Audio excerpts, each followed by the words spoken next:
Welcome back aboard Arabella. Last week we saw Steve doing a week's worth of boat work in preparation for heading offshore on a 600-mile route from Key Biscayne to Beaufort, North Carolina. He and two crewmates, Dave and Jesse, got through the first 2 days of strong winds and minor mishaps.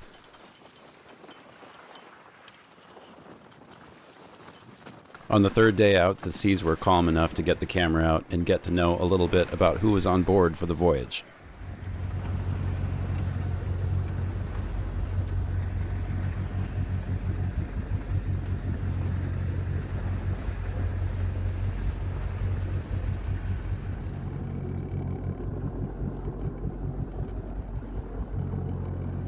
My name's Dave. I'm Steve's friend from college, and I'm here so I can be part of the story of the Arabella and have the privilege of joining Steve on a big passage like this. So just excited to be here and be part of it.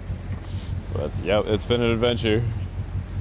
Oh, just the complete emptiness of it all, you know, just gone the whole days without seeing any ships at all, not even cargo ships. And still, you know, the life that's out there, the little birds hopping on the boat for a few minutes, or the shearwaters and the boobies and other things like that out there flying around.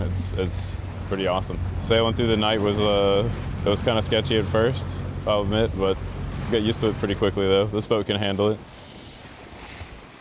Longest time at sea for me.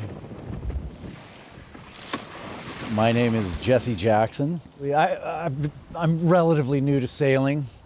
2019, I did my first long delivery from Tortola to Newport, and I did several, and that year and then the following year I did a bunch of long-ish deliveries, and I've been just utterly boat crazy, but specifically these kinds of boats that Steve has built.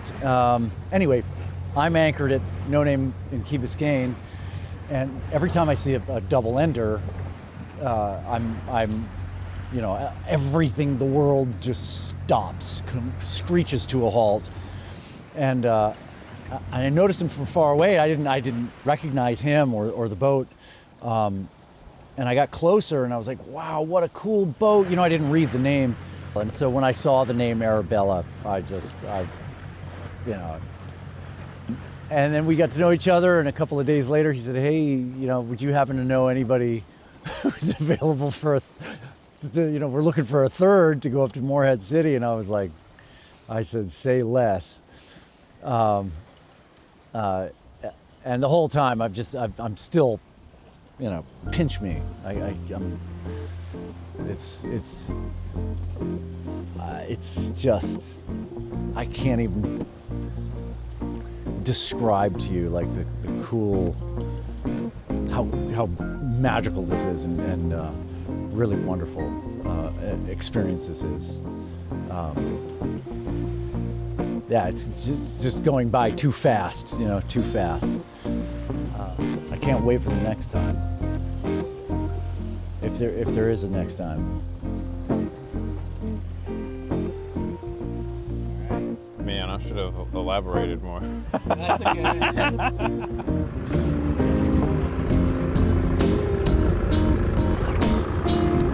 Hand line in a fish. This one's bigger than yesterday's. Don't know what it is yet though.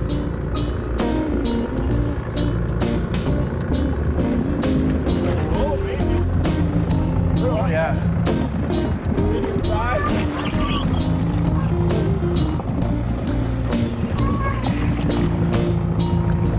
Nice ball.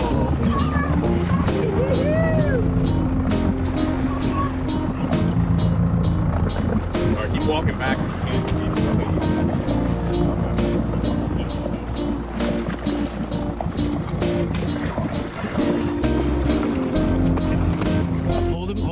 Hold him.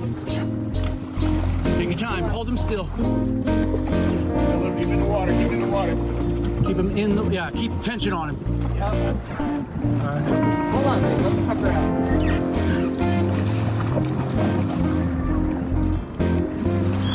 Let him chill, there. Got him.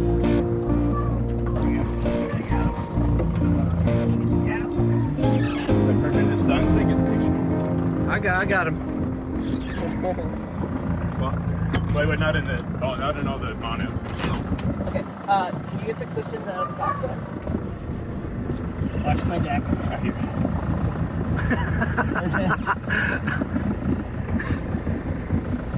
You need to pound it. Alright, there it is.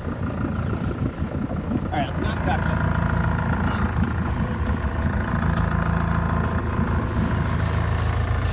Well, I know what we're having for lunch. Dinner. And dinner. And breakfast.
Fresh Mahi, sushi. Doesn't get much fresher than that.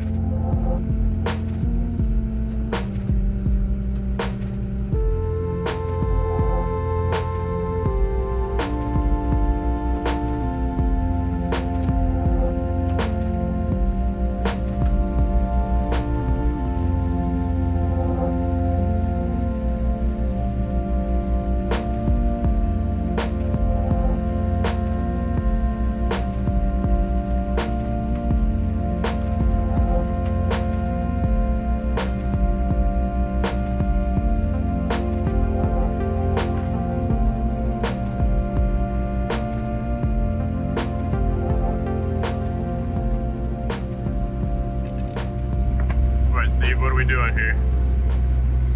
Transferring some fuel.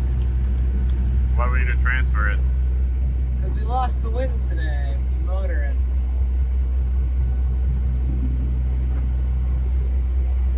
We have definitely burned some gas or diesel today.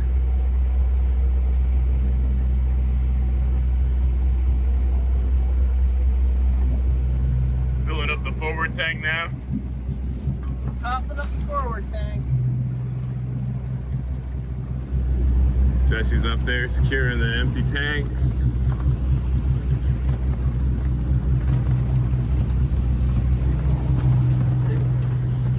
Let it down. Yeah, and then start pulling the sail down. Okay, flaking. Or just pulling it. Pulling it towards you. Reach it through here. Got it. Yeah. There you go. Just pull it out. Yeah. Okay.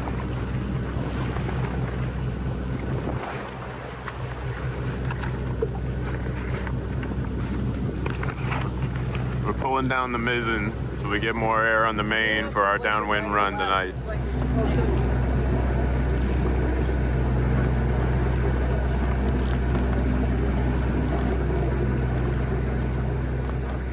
Flying fish just flew in.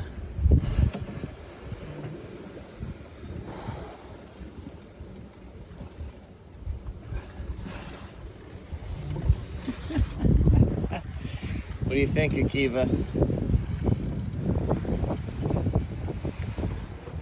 Less than 200 miles to go.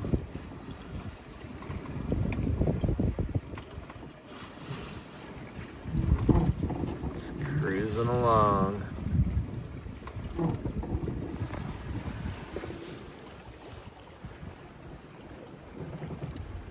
All right, this here's a flying fish that jumped in the boat last night while Steve was on watch, one of two. We're gonna use it for bait here in a little bit, but figured we'd talk about it. Flying fish basically looks like a giant minnow more or less, but they have a lot of adaptations that make them really cool. The bottom of their caudal fin here is elongated, and what that allows them to do is get up to the surface of the water, and then literally once they break free of the water, they can extend these magnificent pectoral fins and basically start to glide while their bottom part of their tail fin there, their caudal fin, is propelling them out of the water and giving that speed. Then when they get to the top of a wave peak, they can completely break out of the water. They can spread these the fins back here as well, more flight control surfaces. And they can glide, I don't know, I've seen them go about 40 feet or so. You've seen them go longer than that, Steve? Oh, I've seen them cover some impressive distances. Yeah. I mean, this thing made it over the nets and into the cockpit last night. But yeah, it's a pretty cool little species. And yeah, they make great mahi bait and among everything.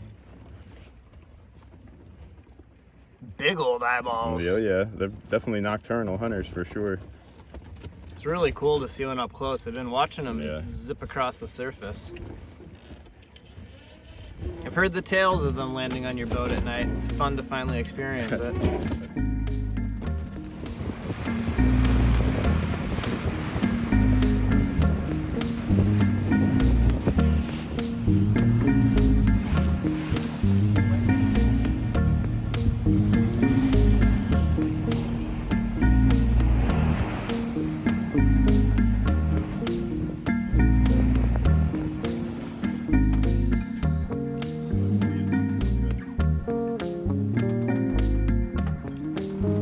Oh boy. All right. Hello. Hello.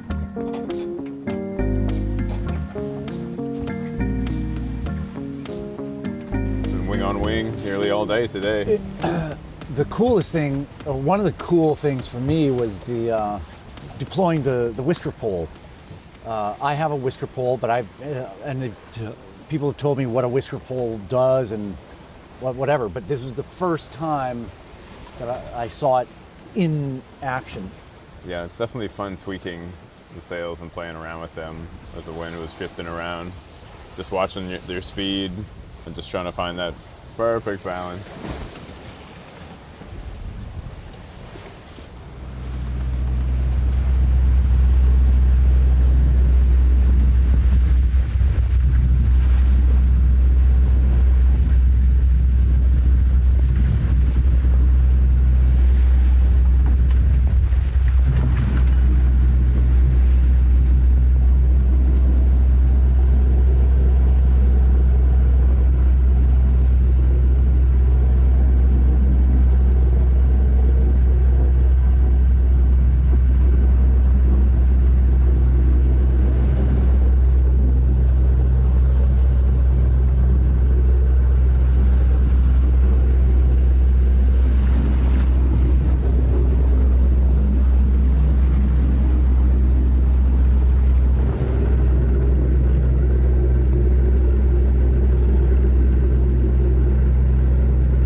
Land ho! What city is that? Closing in on Beaufort. 5 days at sea. What do you think, Akiva? 4 nights. Land. 5 days, 4 nights.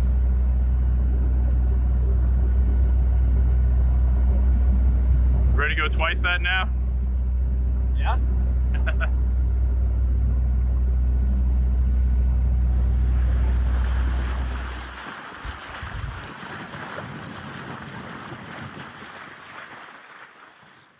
There we go. Bye-bye. Both Dave and Jesse disembarked the next morning and got back to their lives and livelihoods. Jesse was headed back to his boat in Miami to take it out of Florida before hurricane season got started. All right, brother. All right, man. Man, what a treat. Thank you so Again, much. thank you for everything. And Steve began to take stock of what needed attention from the last 600 miles. As we saw last week, the friction tape fix for the broken connector to the rudder sensor actually made it the whole trip, but that would need to get a proper part replaced soon.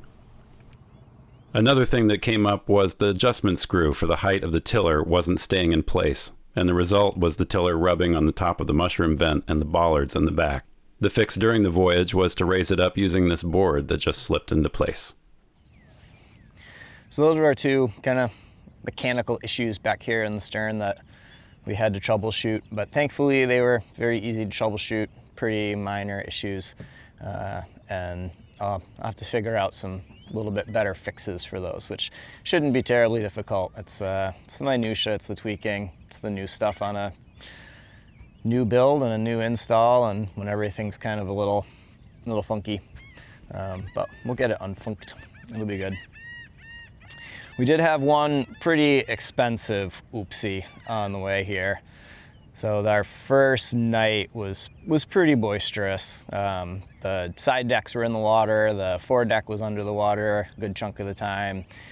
We hit 10 knots, Jesse said. I saw 9.8 as my highest, but we had a lot of time with the current and the wind speed that we were ripping off 7, 8 knots, low 9, like consistently for a while. So it was some pretty exciting, somewhat wet sailing. It was difficult to get the cameras out and do anything because spray was going everywhere and you were getting kind of tossed around. And in the morning, I got up and went and did a deck check, and everything was good until I got to the bow. And this is what I found. Notice anything missing?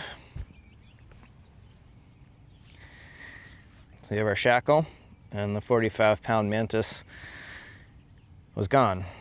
And before we left, I knew it was gonna be a bumpy ride. So I took a piece of fire hose, exactly like this, wrapped it around the bowsprit between the anchor and the bowsprit, so that if the anchor was jumping around, it wasn't beating the bowsprit to death. And then I took this line and I tied it to the shackle where it connects to the anchor, and I wrapped it around and around and around the bowsprit and the fire hose and tied it back to the chain so that the side of the anchor was smushed up against the bowsprit and it couldn't really move, it couldn't really jump around on the roller, it couldn't do a whole heck of a lot. But it did enough for that wire to come undone and that shackle to work loose, and when the shackle worked loose, it released the anchor and it released my line, and I lost the fire hose and I lost the anchor, but I kept the line in the swivel. So that was a big whoopsie. That's a very expensive whoopsie. It's a $2,000 anchor. Yeah, so I don't quite have the funds to replace it at the moment and get the sail from Doyle. I'm gonna talk about that in a minute. So I have to figure that one out. I feel a little naked just having the one big main anchor. It is plenty, it'll hold the boat. Lots of folks go around with one anchor. But we have used that 45 as an awesome stern anchor to kedge us off. And if something happens to that main anchor, if we get it stuck, if we have to leave it for some weird reason, then we have no anchor capable of holding the boat. So as cruisers and people who spend the vast majority of our time on anchorage, it really makes me feel warm and fuzzy inside to know that we have two anchors that are capable of holding the boat, and that they can hold from the bow, they can hold from the stern, they can be used to hold it together. It gives us lots of options and leeways between those two. So I definitely need to get that replaced. But I also really, really want to get the sail from Doyle so that we can sail more and motor less. But yeah, this was a big whoopsie, big learning experience. So I got to make some ties for those anchors that can physically attach to the anchor so that if shackles or something did work loose when we're underway and really getting tossed, that the anchor stays firmly attached to the boat. Something that goes from anchor to boat back to anchor without any other screw connections or anything in the middle. Thankfully, it wasn't the main anchor. You know, if we're gonna lose one of them, I'm glad it was the 45 and not the 65. That would have been a even more expensive oopsie, and if I'm down to one anchor, I want it to be the Storm. Our last night on the water before Beaufort, we had probably my scariest experience on the water yet. So we were running pretty downwind. The wind was coming in off our starboard quarter. We had the jib pulled out to windward, and we had the main and the mizzen set deep on port, and they had preventers tied to them.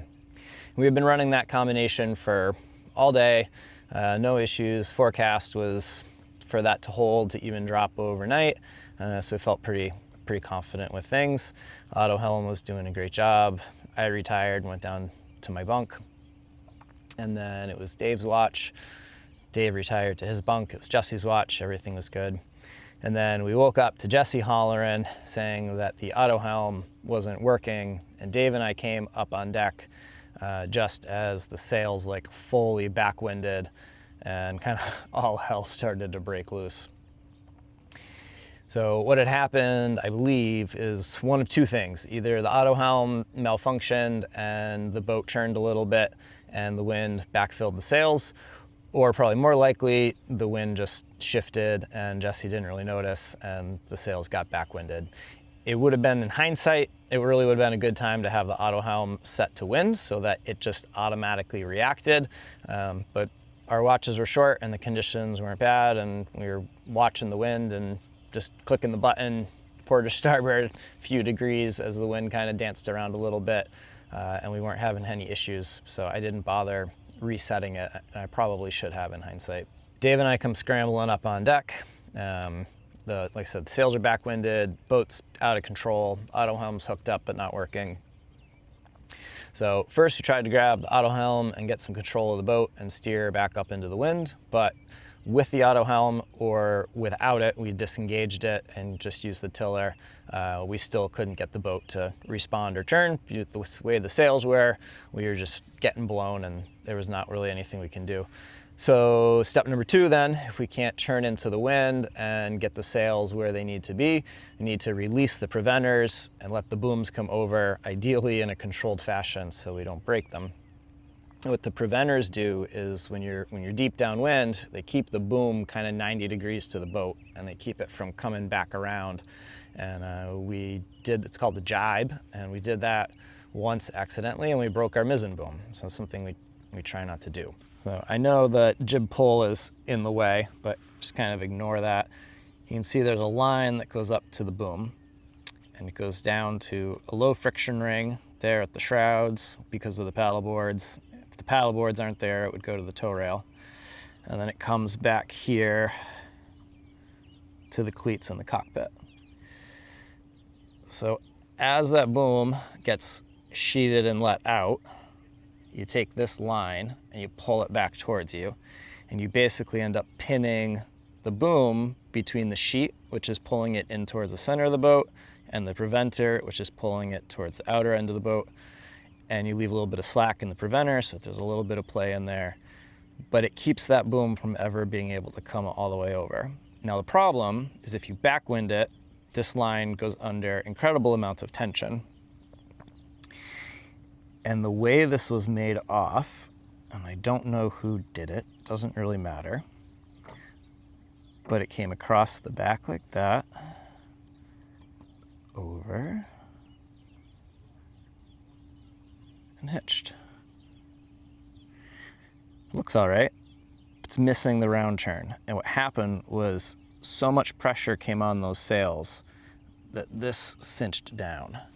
And if you watch, when I pull on this, watch this line right here. You see that move? You see that come across? So that cinched down, and that means we weren't able to pull this out. This should be loose. You should be able to undo that wrap, but we couldn't. Between this line, this cleat, and it not having a round turn, we couldn't release the preventers. We can't steer the boat with the auto helm. We can't steer the boat with just the tiller, with the way the sails are and the sea state, and we don't have enough forward momentum. Can't get her to turn up. Can't release the preventers because they are cinched too tight down on the cleats. So what's the next step? We can cut the lines on the preventers, and then the booms are going to come across with lightning speed because they're full of wind, and we're going to break our booms and potentially rip our sails. So we're going to be in a whole other new pickle if we do that. But we need to release the preventers. So I let the jib fly because it was pulled out, and that was a whole nother thing to deal with. So I just cast it off the winch and let it blow, and that depowered the boat a little bit.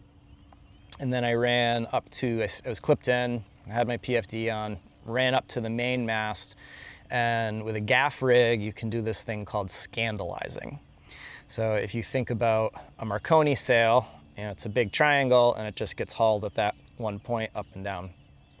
And with a gaff rig, you have your gaff at the top. So you've got your line at your throat, and then you've got your line at your peak. And that gives you, you know, that kind of shape to your sail. And what happens is when you go and you just toss that line off the belaying pin, the weight of that gaff and the wind pushing it, the gaff falls behind the sail, and you essentially take the top third of your sail or more and just get rid of it. It's gone. And now you kind of have a Marconi rig because you just have your throat halyard, and you know, you got your boom, and now your sail's going up to your mast. And what used to all be up here is now folded down behind the sail because the wind blew it back behind the sail. And that's called scandalizing. So that's one of the perks of the gaff rig, is that you can just drop a line and cut your power way down. And when you scandalize it, you also really mess up the shape of the sail. So not only is your sail area way smaller, it is way less effective. And it is a super, super, super fast and effective way, if a little aggressive way, to depower a gaff rig boat. So by the time I let the jib fly, scandalized the main, scandalized the mizzen, the power was gone out of the rig, and we still didn't have control of the boat yet, but now we no longer had all of that power in the sails. We had a little bit that was left in the main and the mizzen that was keeping us moving kind of in a direction, but not enough that it was totally wild and out of control. Once the sails were depowered, we were able to release the preventers, bring the sails towards midship, and at that point, I put the main away, I put the mizzen away, we got the jib furled up, and fired up the motor and called it a night. It was like 2 o'clock in the morning at that point. We motored to sunrise, and in the morning I went and checked the rig, everything was good. We hoisted the sails and finished our last little jaunt into Beaufort. But whew, that was one heck of a way to start my 40th year of life. Yeah, it was my birthday at like 1 o'clock in the morning. So with preventers on Arabella, I like them. I do. I know that there are some risks, and we just experience those risks. But I think I am going to be adamant that those cleats get made off a bit differently. So let me show you what I'm thinking on that. So we have our made off cleat here, and this is properly made off to my understanding. So it comes from our load. I am told, I believe, it is 1 full turn around the cleat. And I heard once that a round turn saved the Queen's ship. And that gives you what I would call belaying power. So there's a lot of friction in that. And I can hold this line pretty easy. And then under one, and a twist to finish it off. Now the reason you don't do multiple wraps and then hitch it off is, see how you have these 2 lines and they sit really nicely on the cleat, and they have this 1 line going over the top of them. So that capture these 2, and this is pretty well captured. And with just a good tug on it, it doesn't really want to work itself loose and come undone. Now if you wrap these a few more times and do the same thing, you see that you have lines underneath there, and this will just work itself loose pretty quickly and easily. So if you want a cleat to not come undone, this is pretty poor choice. You're going to want to terminate it there and do the proper cleat hitch. I think in this instance, with these cleats and this line and what we're using it for, I actually think having just one extra wrap or even two, and then finishing it off might actually be better. Worst case scenario, this preventer works itself loose and we're sailing without a preventer, or we're sailing with kind of a dynamic friction brake as the line runs around that cleat if we do jibe. But the worst case scenario, if we can't get this undone, is that we can't bring that boom over if those sails do backwind, and that creates the pickle that we were in last night. So I got to do some thinking, do a little bit of playing with this. I think for now, adding a couple extra wraps and running the risk of it coming undone, but making sure that there's plenty of wraps and friction so that this won't get cinched down and it will be releasable. The other option is we can set it up. This is our running backstay here, and it has a jam cleat and a fair lead in front of it. And how this works is you pull this back and these cleats grab on and jam the rope and hold it. The fair lead guides it in, and if you lift up on it, it pops.